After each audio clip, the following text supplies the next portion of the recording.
Nos vamos a otro tema, vamos a hablar ahora de una provincia, la provincia de San Luis, y la situación que se atraviesa allí. Para ello está Alejandro Cacase, que es diputado nacional por San Luis. Alejandro, buen día, ¿cómo le va? Buenos días, un gusto saludarlos a ustedes y a toda la audiencia.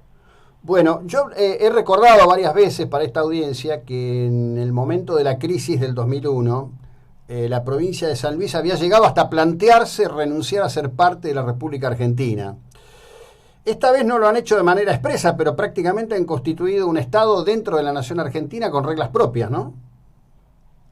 Sí, es cierto que ha habido un poco esta tendencia autonomista de plantearse San Luis como comunidad autónoma, San Luis que no ratificó la declaración de independencia ahora en 2016, San Luis que ha planteado esto de ser un Estado propio o el otro país.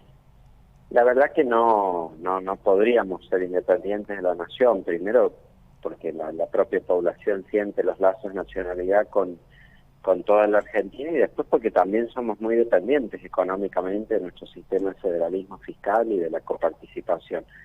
Pero siempre se ve mucho ese impulso y como decís se vio ahora en la pandemia el tema de la puntanidad, la exaltación de lo puntano, que yo siendo puntano y todo a veces lo he visto con un carácter xenófobo que no comparto.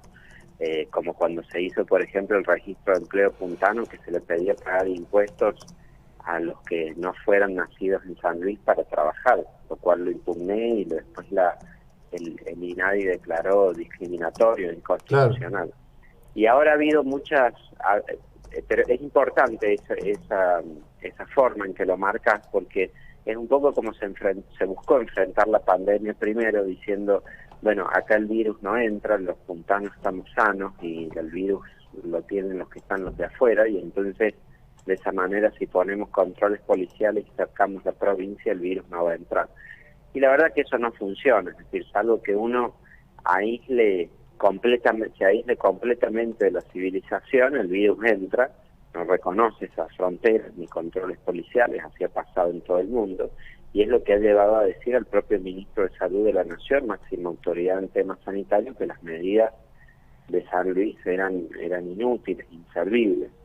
Y efectivamente se puso mucho esfuerzo en esto, y con mucho perjuicio porque no se dejó pasar a los productores agropecuarios, no se dejó a los propios varados puntanos que los había encontrado fuera de San Luis el 19 de marzo, el dictado de la cuarentena, no podían ingresar tampoco, no se permitía la circulación.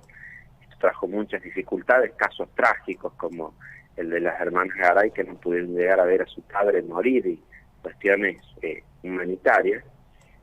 Para que igualmente el virus ingrese, que esté creciendo, y se empezaron después a tomar algunas medidas que fueron muy duras para con la propia población, porque para los casos de los pacientes leves y de los pacientes, digamos, que no tienen síntomas o con síntomas muy leves, se empezaron a hacer centros de emergencia en un estadio público en la ciudad de Villa Mercedes y en una ex fábrica de cerámica en San Luis, donde se los alojó allí, se los sacaba de sus casas para llevarlos a algo que fue muy traumático y generó ya mucha oposición por parte de la propia población.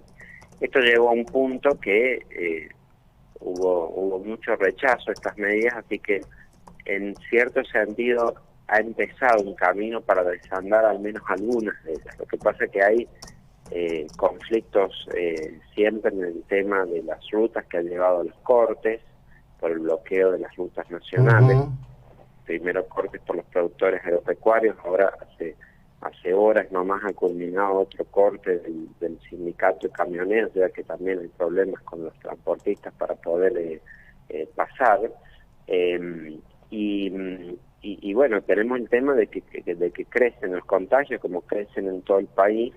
Los testeos siempre son muy bajos, es una característica general de Argentina, que Claro. vieron Argentina está entre los primeros en el mundo en muertes, contagios, muertes por día, casos acumulados, pero el test está 118 en el mundo, que hay un estándar que marca que si uno tiene una positividad arriba del 10% es porque está testeando poco. Y bueno, San Luis está teniendo positividad del 30-35%, lo cual muestra que nos preocupamos mucho por ver si venía de afuera el virus, pero resulta que lo tenemos adentro circulando y no sabemos dónde está. Así que días atrás el gobernador hizo una reunión, nos participó, nos convocó, fuimos los legisladores nacionales. Yo opiné esto que les estoy diciendo, opiné también que había que escalar los test, la capacidad de testeo, así es como los países que han salido adelante lo han resuelto, con testeo masivo y aislamiento selectivo, y no con este modelo de aislamiento generalizado que el presidente sigue proponiendo después de más de 200 días de cuarentena. Y ahora se están empezando un poco a incrementar esta capacidad de testeo con algunos testeos masivos en las plazas, hospitales y demás, para ver si podemos darle solución. Lo que ocurre es que, digamos, hay como una necedad en todo esto, ¿no? Usted fíjese que cuando comenzó toda esta cuestión, en realidad, cuando inició el problema en Wuhan, lo que hubo por parte del gobierno argentino, desde Ginés, el presidente hacia abajo, es la negación. Decían que no iba a llegar, que quedaba muy lejos. Bueno, llegó por los aviones. Después, en vez de poner un control firme, bien hecho, con carácter científico-médico en Ezeiza, tardaron semanas en activar y en darse cuenta que había que hacer un control sobre los que llegaban. Con posterioridad, y en el medio de todo eso, el presidente dijo que esto se curaba tomando una infusión caliente a 90 grados, y como ejemplo, digo, no toman en cuenta nada. En una localidad china, no tengo presente el nombre ahora, detectaron 12 casos y van a testear a 900.000 personas. Es bastante claro lo que hay que hacer frente a esto. Sí, efectivamente creo que hubo una reacción lenta, y sobre todo este es un problema que tiene Argentina en todas las áreas, no solo en la sanitaria, lo podemos ver en la económica. No aprovechamos de las buenas experiencias del resto de los países en el mundo. En general, que acá claramente había que hacerlo, es decir, había países que habían tenido esto antes que nosotros, vimos el brote en Europa también y las consecuencias estaban enfrentando, pero en vez de tomar de esas experiencias para ver cómo gestionar acá, siempre suele haber una respuesta muy soberbia de parte de nuestros gobernantes, es decir, no, acá en Argentina tenemos la receta para hacerlo mejor, lo hacemos distinto, y después resulta que nos termina yendo peor, y todavía le queremos dar lecciones al resto del mundo de cómo les deben hacer para que les vaya bien cuando a ellos les va bien y a nosotros no. Es una cosa de mentalidad muy preocupante. Claro. Esto del presidente dando las cifras de Suecia, de Uruguay, y diciendo no, porque estos otros países, resulta que Uruguay tiene menos casos y muertes que San Luis, inclusive, con 3 millones de habitantes, con 500.000 que nosotros tenemos y sin hacer nunca cuarentena.